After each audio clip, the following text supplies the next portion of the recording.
When I opened the doors to my new Beverly Hills showroom, I expected silence and sunlight. Instead, I heard my sister's voice echo across the marble, "Dad promised this to me, it's my wedding gift." Mom smiled. It's only fair. They were standing in the space I'd built from 15 years of work planning a wedding that wasn't mine in a place I owned. I didn't shout. I just smiled because they had no idea what I'd already prepared.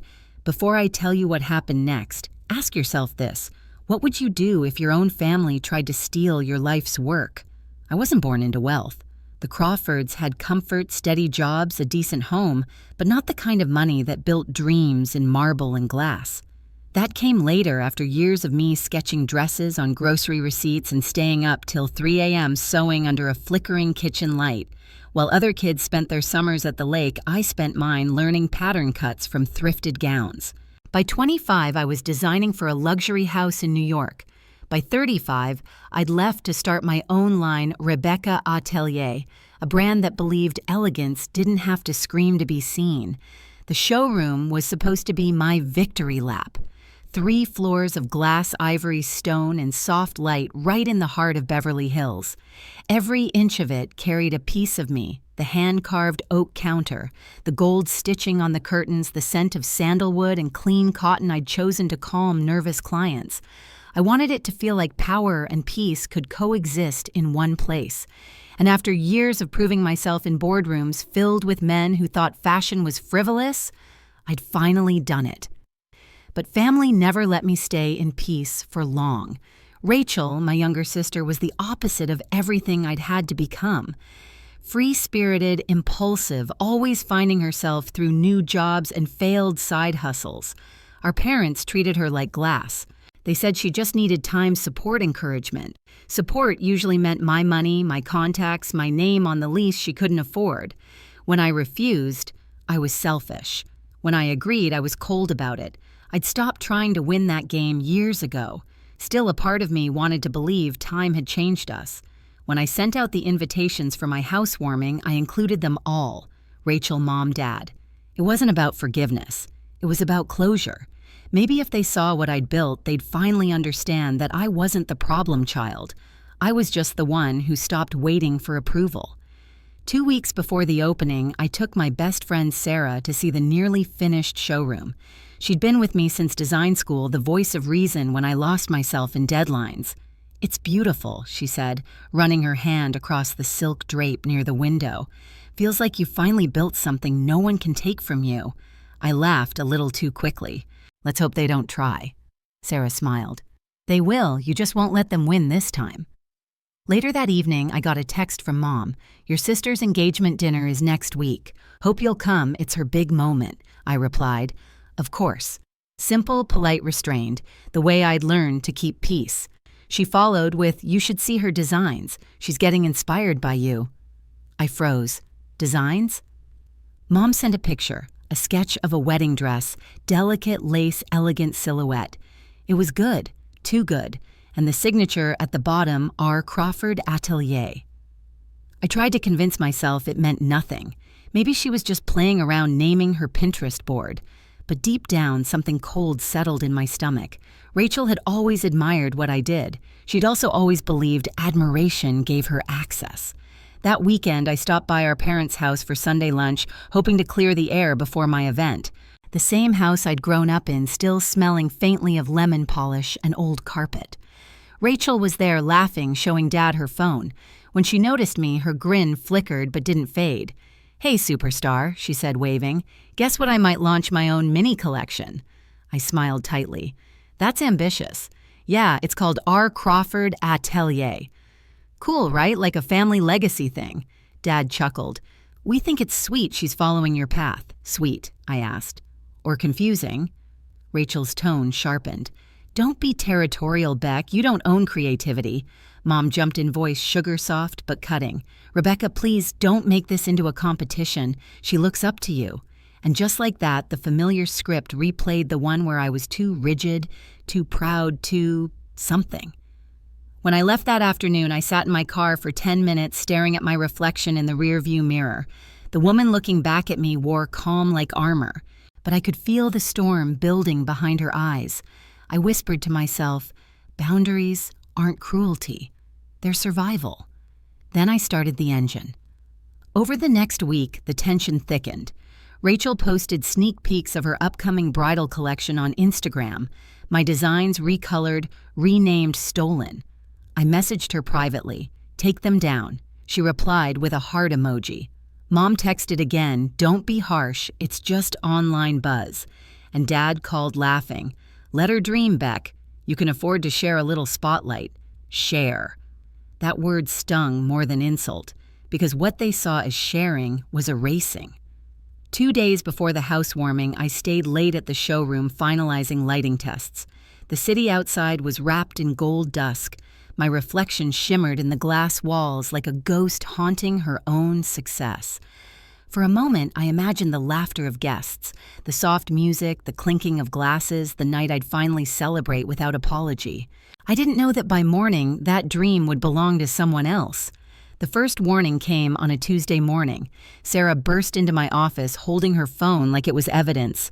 You need to see this, she said. On the screen was an Instagram reel my showroom filmed from the mezzanine, the same staircase I'd chosen for the runway preview. Rachel's voice narrated over upbeat music. Big things coming soon. My own brand is finally taking shape. Can't wait to show you all where dreams become real. The caption read, R. Crawford Atelier, opening soon. For a few seconds, I couldn't breathe. I watched myself, or rather her, pretending to be me, walking across the same marble floor, the same mannequins, the same drapes. Sarah whispered, she filmed this here, didn't she? I nodded, my jaw tightening. Last weekend when I was in New York for the supplier meeting. My phone buzzed with new notifications. Aunt Patty commented, so proud of both my girls. Following in Big Sis's footsteps, another said, wow, Rebecca's brand expanding already, except it wasn't expansion. It was invasion. I texted Rachel immediately. Take that video down. You're using my showroom. A minute later, the reply popped up. Relax. It's just PR. You get exposure. I get a little attention. Win-win. I stared at the message until my vision blurred. That night, I called my parents. Dad answered his tone cheerful, like nothing was wrong. Hey, champ, Rachel told us about her project. Isn't it exciting, Dad? She's using my studio. My designs. Oh, come on, Beck. It's all family. No need to get territorial. Mom cut in. You should be proud. You've inspired her. Proud, I repeated. She's impersonating me online. Don't exaggerate. Mom sighed. You're always so dramatic about business stuff. I hung up before I said something I couldn't take back. For days, I tried to drown it out to focus on fittings on the final details before the housewarming. But the whispers kept finding me. A client emailed, are you launching a bridal line? A supplier asked. Should we redirect shipments to Rachel's address? Every message tightened the noose. On Friday, I found an envelope on my desk, no stamp just slid under the door. Inside was a printed proposal joint venture agreement. Rebecca Atelier K.R. Crawford Atelier. My name was there. My signature, too. Except it wasn't mine. I sank into the chair, the air gone from my lungs. I ran my finger along the forged signature, perfect strokes, practiced loops. Someone had taken their time. Sarah whispered, she didn't just want attention. She's setting up something bigger. And I knew she was right. That evening, I drove to my parents' house. The sky was bruised purple, the kind of dusk that makes every streetlight feel colder. Rachel was there, curled on the couch, scrolling her phone. My parents sat nearby, pretending to watch TV. When I walked in, Rachel looked up, her smile tight. You've been ignoring me. I've been busy, I said flatly. Busy undoing your mess. She rolled her eyes. Don't be so dramatic. The paperwork was just a mock-up for investors, with my forged signature. She shrugged. Technicalities. Dad's voice cut through the room, deep and measured. Girls, this is not worth fighting over. Rachel's just trying to start her future. You've had yours. That sentence hit like a slap. You think success is a pie I took too much of? I asked. Mom said softly, your sister's getting married, Rebecca. She needs stability. I laughed sharp bitter. So stability means stealing mine. Rachel stood up defiant. You've always made everything about you. You got the career, the house, the name. You can't let me have one thing. One thing, I said quietly. That one thing is my life's work. She crossed her arms. Then maybe you shouldn't have built it, where everyone could see it. The silence that followed was unbearable. I left before the tears could show. Outside, the night air hit my face cold and metallic. I could hear my mother's muffled voice through the door, "She'll calm down." But they didn't understand. This wasn't rage. This was clarity. I finally saw them as they were a family that only loved me when I was useful. The next morning, I found Sarah waiting at the showroom. She'd already changed the locks.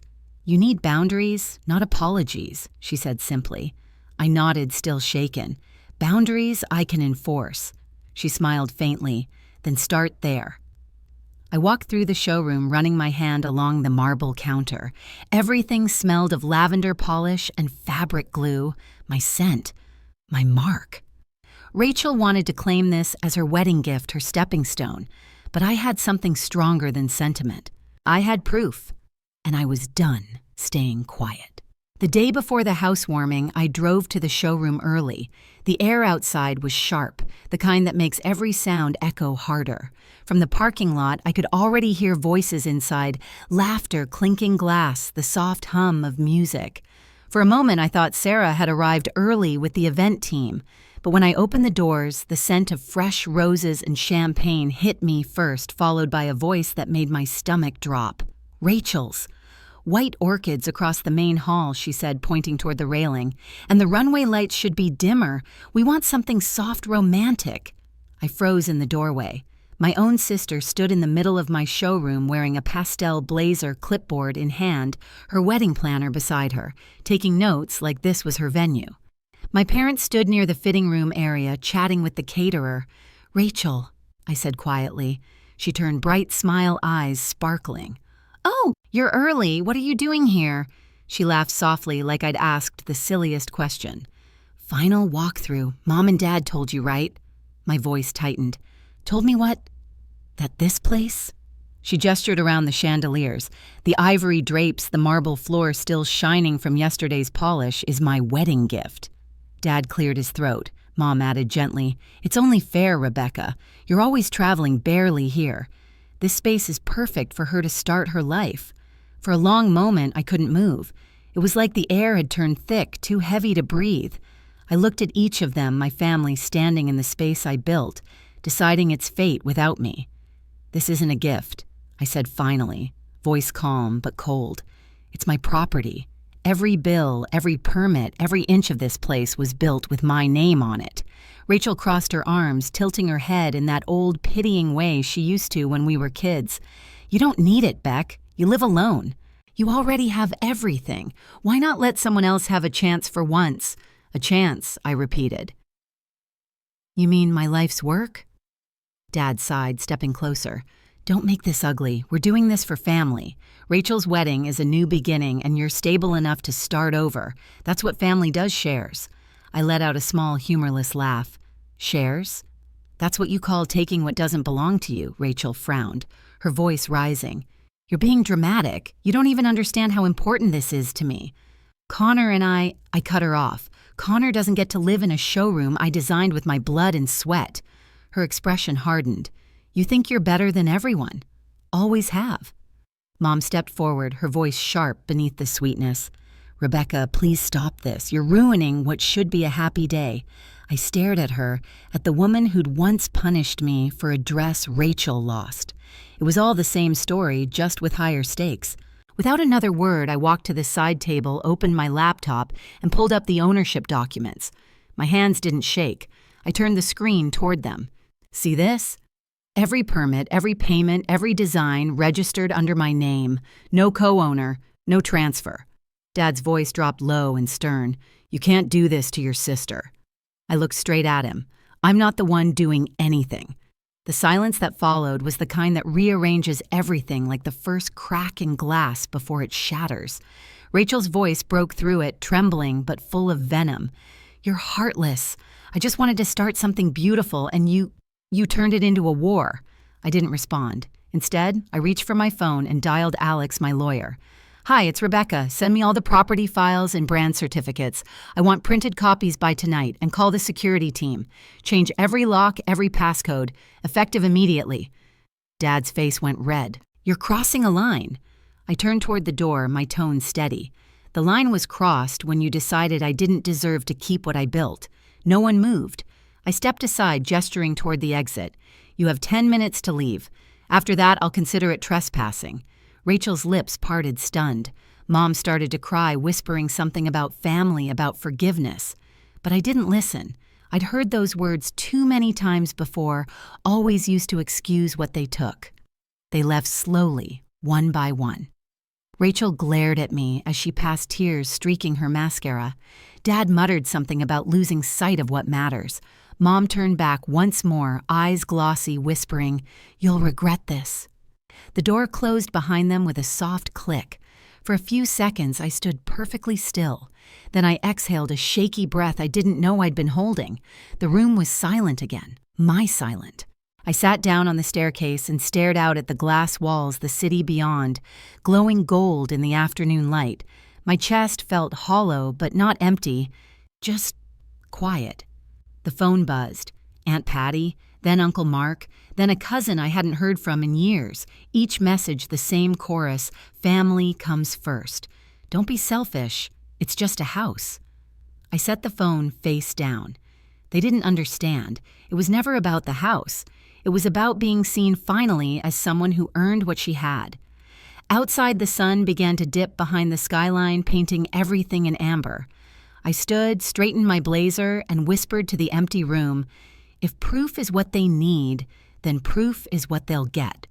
That night, I didn't cry. I sat at the long glass table in my apartment, surrounded by documents, invoices, payment records, every tangible piece of proof that I'd built my brand and showroom from the ground up. The soft hum of the city outside my window felt distant, almost muted. Every click of the pen, every paper shuffled, was a reminder they had underestimated the wrong woman. I called Alex, my attorney. He picked up on the second ring, Rebecca. "They tried to take it," I said simply. "The showroom. My sister, my parents, they're calling it a wedding gift." He exhaled slowly. "You have the full documentation, every receipt, every signed contract, every transfer. Then we lock it down," he said. "I'll file immediate notice with the property board and register all current trademarks as pending legal protection. If they try to move anything, it'll flag." "Do it tonight," I said. After we hung up, I stayed there for a long time staring at the pile of evidence in front of me. Each page carried years of work, proof of survival, not privilege. My hands didn't shake anymore. They were steady, cold, focused. The next morning, I met Sarah at the showroom. She'd already changed the locks, installed biometric entry, and set up motion alerts. She held up her phone. "Security feeds running on a cloud backup now. You'll get an alert if anyone steps inside." I nodded. "Perfect." Sarah studied my face. "You okay? I'm not angry anymore," I said. "Just done." She smirked, recognizing the tone. "Good. Anger burns fast. Precision burns clean." For the next 3 days, I worked like nothing had happened.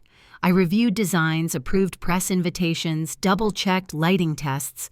But underneath every calm email, every phone call, I was building an invisible wall. When Alex called with updates, he sounded impressed. "The paperwork trail is airtight. You've even got brand registration history, payment transfers, tax filings. They can't touch it without exposing themselves. Keep everything ready," I told him. "If this turns ugly, I want the truth in writing before anyone starts rewriting it." It didn't take long.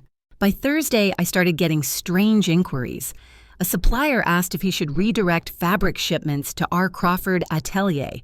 Another email came from a small investor thanking me for the opportunity to join the expansion project.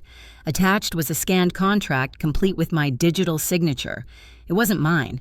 I forwarded everything to Alex. "She's doing it again." He replied within minutes. "We'll include this under fraud documentation. Keep collecting. Don't confront her directly." But staying silent wasn't easy. Every part of me wanted to march to my parents' house, slam the fake contracts on the table, and scream. Instead, I printed everything, filed it neatly, and placed it in a folder labeled "For Court." That night, Sarah came over with takeout and 2 glasses of wine. She was one of the few people who didn't flinch when I went quiet. "You know," she said between bites, "they think this is still about family drama. It's about ownership," I said. "It's about control," she corrected gently, "and you finally taking it back." The next morning, I drove to the showroom early. The sky was soft gray, the street still half asleep. I walked through each floor, checking lights and fixtures. It wasn't paranoia, it was instinct. I stopped at the mezzanine where I'd once imagined my grand opening speech. The space was so still I could hear my own breath bounce off the walls. For a moment, I thought about what Mom said, "It's only fair." Fair. As if fairness meant undoing everything I'd built so someone else could start fresh. No, this wasn't about fairness. It was about boundaries, and I'd spent too long living without them. I took one last walk through the studio, then pulled out my phone and called the security company. "This is Rebecca Crawford," I said. "Activate the 24-hour watch, record everything, and send a duplicate feed to my lawyer's office." By the time I left the showroom, no longer felt like a battlefield. It felt like a fortress. That evening, Alex texted restraining order paperwork ready. "One more incident and we file." I replied, "There will be one. Trust me." Then I placed my phone down, exhaled, and looked out the window at the city lights reflecting off the hills. The calm felt unnatural but powerful, like the air right before a storm breaks. And deep down, I already knew the next time Rachel stepped foot in my showroom, it wouldn't end quietly. I woke before dawn, the city still awash of gray and blinking taillights. The alert hit my phone at 6:12 a.m. Motion detected main hall, 8 subjects. I was already dressed when the second alert came in with a live still. Rachel in a cream blazer, chin up, a clipboard pressed to her chest. Around her stood a man in a navy suit, a woman with a tablet, and a small cluster of well-dressed strangers. The caption she'd added to the private event invite flashed in the screenshot Sarah forwarded to me, "Private Fashion Investment Preview, R. Crawford Atelier." I didn't run. I drove with both hands on the wheel, steady, listening to the hum of the engine like a metronome, keeping me from shaking apart.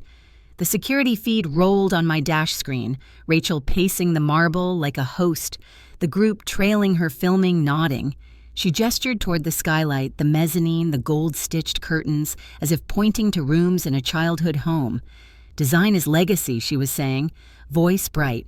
"Our first expansion will feature 3 locations. Early investors receive premium placement on our launch list. I smiled at the glass, humorless and small, the kind of smile that warns a storm is about to arrive. I parked a block away, took the folder from the passenger seat, and walked the rest of the distance with my heels hitting the pavement in even clicks. By the time I reached the door, I could hear applause drifting from the mezzanine. I keyed in the lock, accepting my print.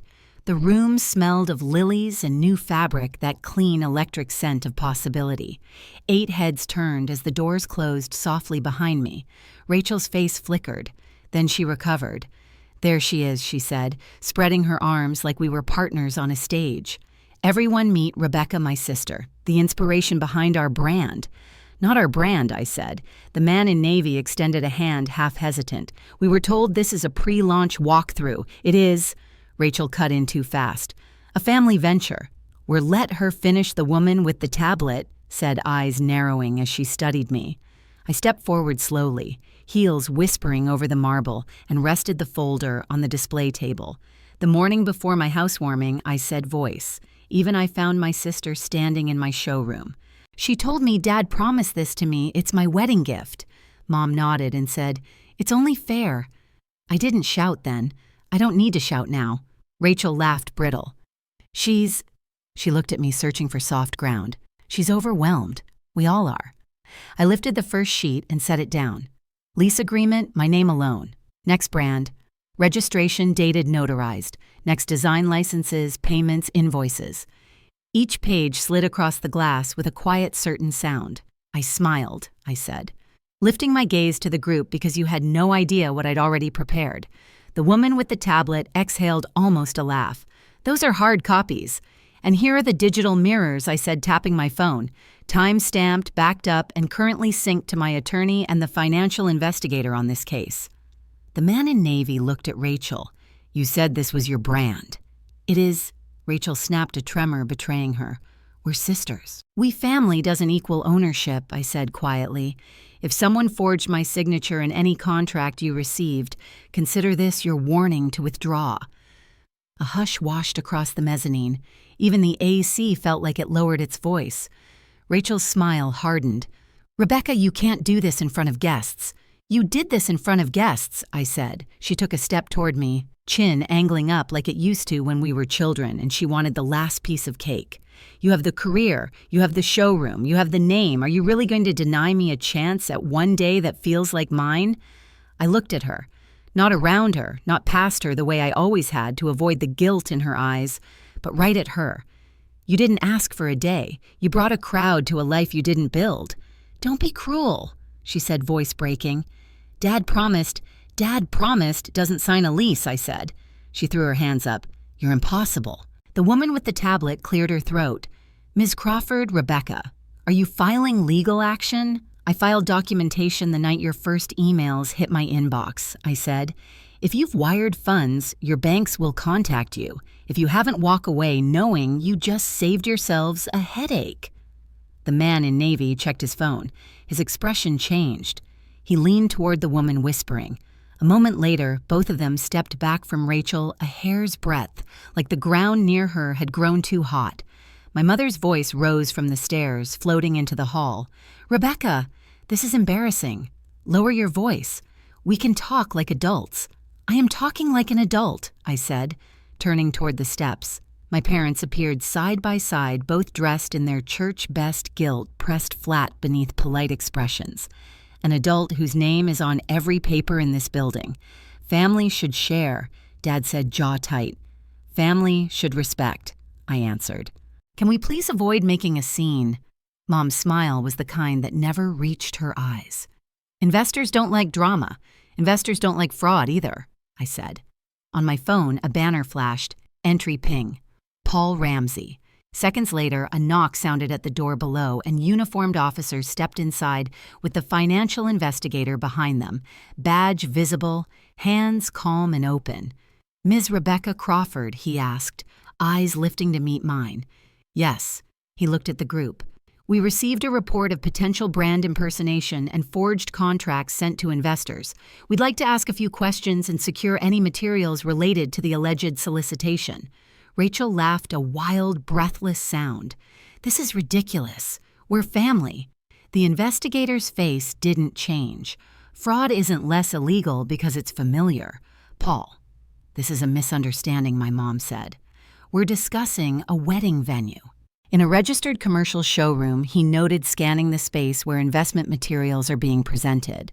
The woman with the tablet lifted a folder from her bag and held it out to him. We received these last night. Digital signature bank details timeline. If it's not legitimate, I'd like to file a formal statement. Rachel reached for the folder. I caught her wrist midair, a gentle hold, nothing more than a pause. The way you still a curtain in a draft so it doesn't tear, don't I said quietly. She pulled back as if my touch had burned. Paul flipped through the documents, then looked at me. Do you have originals to compare? I tapped my folder. Copies and mirrored files on a secured drive. You'll also find camera footage from the past 2 weeks capturing multiple entries without permission. The feed synced to your office.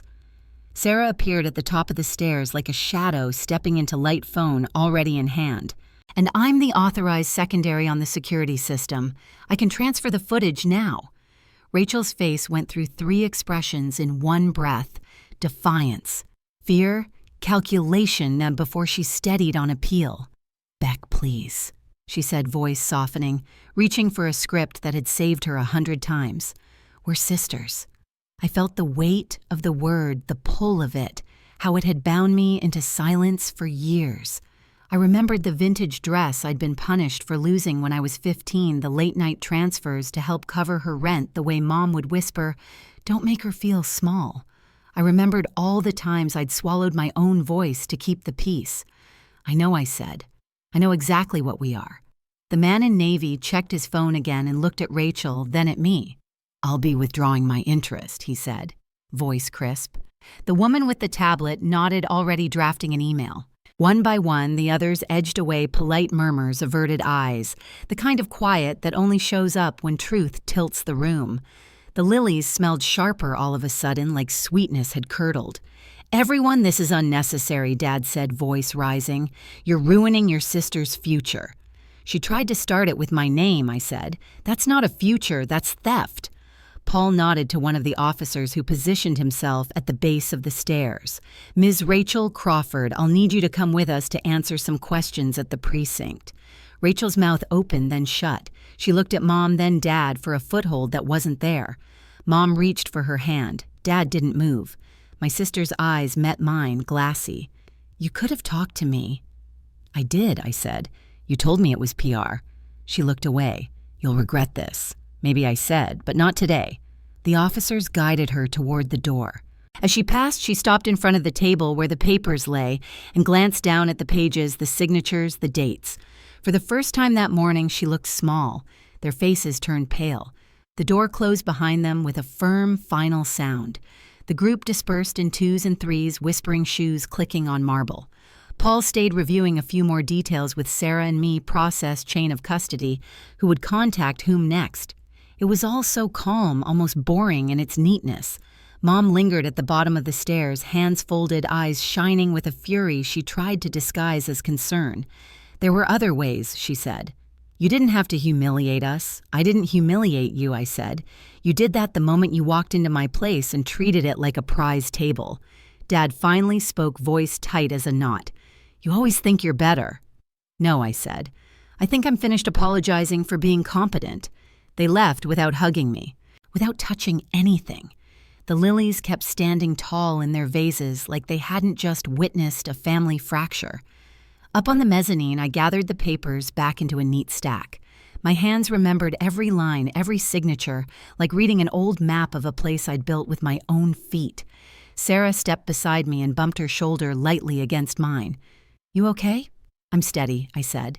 And I was. Not calm exactly, not happy, just steady like a building that's already survived its first quake. Downstairs, a single light flickered as the system recalibrated after the door had opened and closed so many times.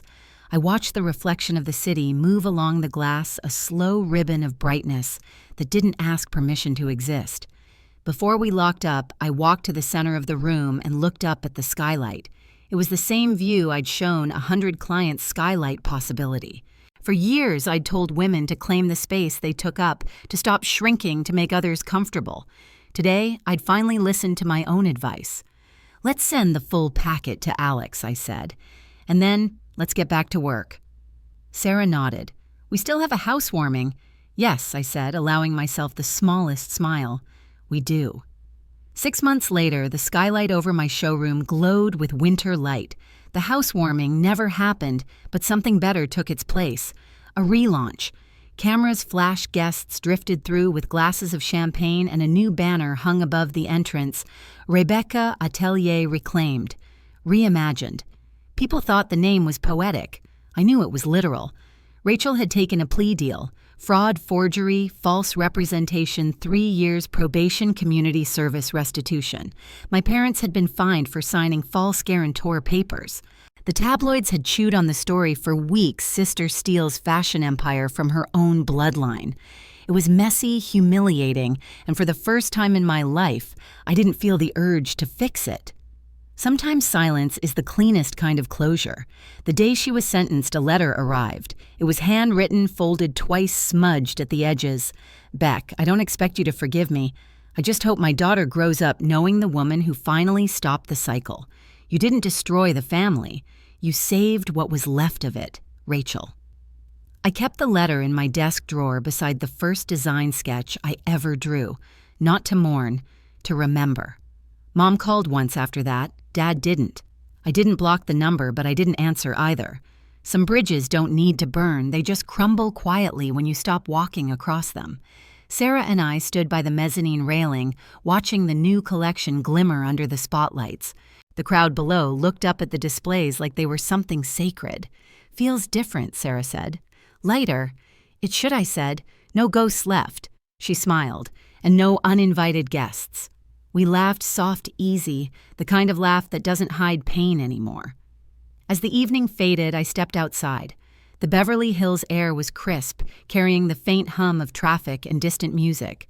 Through the glass behind me, my name glowed in gold across the wall, Rebecca.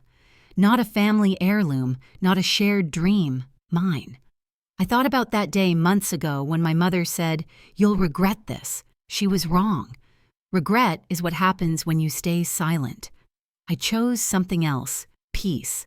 I used to think loyalty meant forgiveness, that keeping the family together mattered more than keeping myself whole. But I learned something in that showroom silence doesn't heal betrayal, it feeds it. When I stood there surrounded by the people who once called my success selfish, I realized the truth: boundaries aren't walls. They're doors that only open for those who deserve to walk through. Now, every time I unlock that glass door, I remember peace isn't something you beg for. It's something you defend. So if you've ever had to protect what you built from strangers or from your own family, I want to hear your story. Tell me in the comments, would you have done the same? And don't forget to subscribe, because the next story, it might just remind you how strong you really are.